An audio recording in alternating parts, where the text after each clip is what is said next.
Please welcome the Peruvian nightingale, Yma Sumac.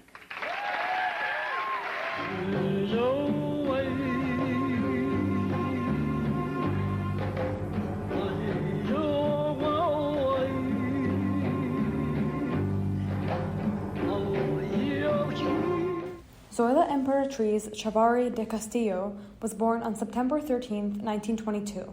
She grew up in Callao, Peru, located in the northern Andean region. After a show-stopping performance in Peru in 1941, she was recommended for a scholarship for an institute in Lima. At the audition for the school, she met Moises Vivanco, who claimed to have discovered her talent.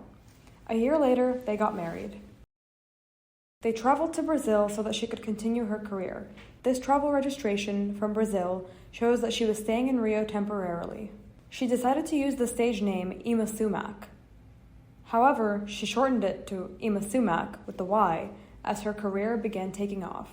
Sumac and her husband moved to Rouse's Point, New York in 1946. She lived in New York City for a while before moving to LA and signing with Capitol Records.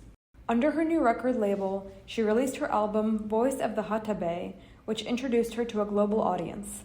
Her public image took off with her new Hollywood lifestyle.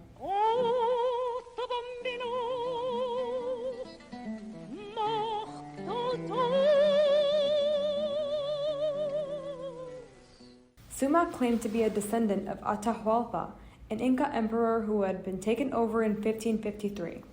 This gave her an aura of mystery and exoticism to listeners around the world. Sumac and her record label used this to their advantage. Her performance costumes included feathered headdresses and extravagant makeup. Her stage design was extensive, featuring styrofoam volcanoes and totems. Her biographer, Nicholas E. Limansky, wrote, "Hollywood took this nice girl who wanted to be a folk singer, dressed her up and said she was a princess, and she played the part." Following the success of her music, Sumac and her husband went on tour in Europe, where she performed and built up her public image. On July 6, 1954, they returned to the U.S. through the port of New York. As you can see on the manifest, Sumac's record says admitted. This means she was detained at Ellis Island but eventually admitted. The reason for her detention was not reported.